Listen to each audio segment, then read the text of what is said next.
right, collectors, today on the channel, we're going to take a look at one of my favorite Joes, dial tone. Perhaps it was because, as I've mentioned in the past, he's the one that closest tied into my MOS in the Army. Very much like, I'll put a picture of the original dial tone maybe right here, but very much harkens back to that look of dial tone. Very well done, in my opinion, as far as how appealing it is from the cover. It looks great. It looks great. So as always, I'm very glad that we can actually see the figure there. So that's outstanding. There he is on the side, a little bit of artwork there, updated artwork. The back, there he is. I wish they still had a little write-up back there. You know what, though? Then we wouldn't be getting the retro carded ones. Genius. Absolute genius.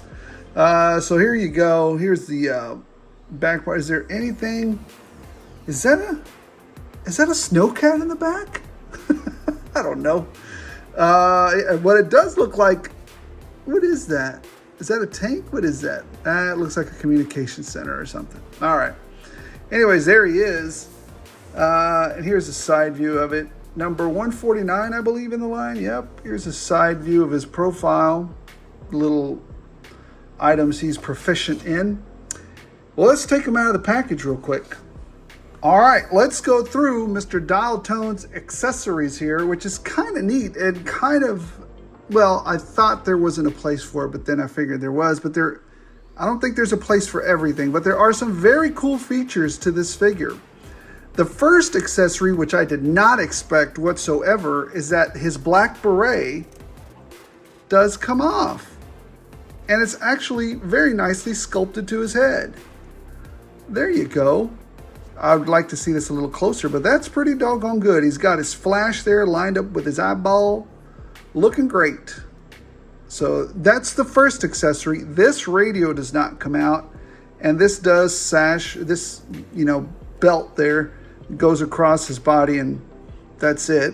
But anyways, we'll get to that in a minute. Let's go through some of the accessories here. You do have his backpack, and we'll start with it. This arm does actuate. I remember on the old one it did that too. I want to say it did. But this is very cool. I love that that comes down and it actuates. Again, harkens back to the old dial tone. Not only that, but look at this. You get a little terminal there that he can use to hack into the evil Cobra Empire. So very well done. Looks great. It's painted well. It's got like some dark brown and then some metallic silver all around it. And then it's got a little shiny eyeball there. I don't know what that is, but anyways, all this cool stuff closes right up. So there's that. You also come with this, I guess this would be like a listening device. You can point this somewhere, and only thing is I don't think there's anywhere to stow this on him. I mean, I guess you could get fancy and just put it in his other hand, but I don't think there's anywhere to stow it on there. But I guess this is a listening device. If somebody's having a conversation far away, he could point this parabolic antenna at him and pick up the conversation. He comes up with a data pad. Whoop, almost lost it. Big fat hands. There's the data pad. Not a lot to it. It's very simple. There it is. Almost like a little iPhone. But anyways, you can put this right in here. That's where it goes. Fits right in there in his super case holder there. Very good. Here's his knife. There's not a lot to it. Not a lot to that knife. And it goes down here. So there's that. Get in there, you. And then you have his main weapon, which looks like a it looks like a rifle. If I say it's an M4, you guys are going to say, no, the barrel is wrong or something else is going on. It looks like an M4 to me, but I don't know. You guys tell me. It's got some rails there to put different mounts on it and stuff. It's well done. It looks really well done with a little stock back here, removable stock or collapsible stock. It looks good. Anyways, yeah, it looks really, and here's something that surprised me. This one is not gummy. Hasbro, thank you. Thank you so much for not making this one super gummy. I mean, it's got some give to it, but it's not horribly or disgustingly gummy. So that's awesome. So very good, actually very good job on these little accessories. I dig it. All right, first things first though, let's take off this beret real quick. This is the part that I have a complaint about. He's not really great at moving, at looking down or looking up. He's just not. They gave him this horribly. Look at that. Look how far up they went on that ball peg. There's nothing he can do. He's stuck there. Stuck. It's unfortunate. So anyways, if you want, you could, you shouldn't have to, but you can cut around that and kind of make it work better. But I mean, it's sad. He can't really do anything. It's sad. But he can do a T-pose very nicely. I appreciate that. He does have a cut at the bicep, double jointed pinless elbows. And are these hands, these are roll of the dice hands, right? Let's see. I want to say yes. It looks like they are. Yeah. And what about this side? Is this roll of the dice or what? Let me see. No, these are in and out. All right, roll of the dice over here and in and out over on this side. He can't move a lot here, can't crunch a lot because he's got the vest. I'm not going to take any points off for that. I mean, it is what it is. I mean, the only thing to make that better is to make that out of cloth, and then he could do it. But he's got basic Joe articulation. He can move side to side, kind of like that. He's got a ball joint right there. Very little articulation here. Look, see, very little articulation there. Basic Joe drop down type hips there. A cut at the thigh, right? Oh, it's tight on me. How about this one? Yeah, there it goes.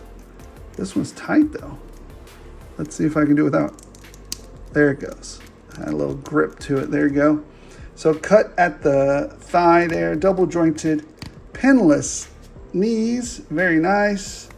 Does he have a cut at the boot? Yes, he does. Thank you, Hasbro, for not skimping out on that. Legs go down, or feet go down that way. Feet come up that way. A lot of articulation there, and he does have an ankle pivot. So that's very nice. Yeah. So we've got 2 scores here as always. I mean, to me, I might score him a little high because, he's my nostalgia. I always liked this character. He was the character I liked as a kid. But as far as looks, he harkens right all the way back to the G.I. Joe of old dial tone. So to me, as far as looks, he's a 5. It's a straight 5, and especially because he could do this. So, and especially the design of that backpack. I mean, it's absolutely iconic, that thing. So the way he looks, he's a 5. He's a 5. And here's how it's tough to stand him up with that backpack. Let me see. Let's see. There we go. As far as looks, he's a 5.0, and I'll put my grading scale up here. As far as articulation, everything's actually really good. I'm going to take off just a 1/10 of a point for that because I don't like that he can't crunch whatsoever. But that's okay. It's not that bad. But I am going to deduct quite a bit for the neck. They just could have done it better. I just think they could have done the neck better. So so articulation wise, he's about a 4.5, I'm gonna say, which is still a great figure. Still a great figure. So you take a 5 and a 4.5, and he slams right in the middle at a 4.7. So to me, this is a great figure. And maybe I scored him a little high, but that's okay because it's my scoring system. You guys can score him however you like. I'm gonna buy a few more of these because it's my favorite, one of my favorite characters. I still have the original upstairs in what is it that Chad says? In God's scale? Whatever he says. But anyways, guys, thank you so much for watching. It's a joy having these figures come out now, especially so close to how they looked back in our day. but with a little bit of tweak of modernization. I really appreciate that. So it's fantastic. Now, after this, I think I'm going to post up some pictures because everybody's been asking me, does Roadblock and Gung Ho fit in the freaking Skyhawk or the Air Eagle? I'll post that up tonight so you guys can see it, if not before this video. All right, guys, thank you so much for watching. Appreciate every single one of you. Hey, if you're back here having fun, if you like, the content, if, you like reviews, if you like toy hunts, because I do a little bit of everything, and I really enjoy doing the news as well. So why not why not subscribe? I'm working on getting a P.O. box and getting back on a regular, giveaway schedule so we can have some fun doing that, because I got to divest myself of some of these toys. It's just too many of them. But I have a joy enjoying these things. All right, guys, thank you so much for watching. Appreciate every single one of you. Special thanks to the members. Their generosity, input, guidance, and just engagement allow me to bring you better content. All right, guys, as long as you guys keep watching, I'll keep rolling this out.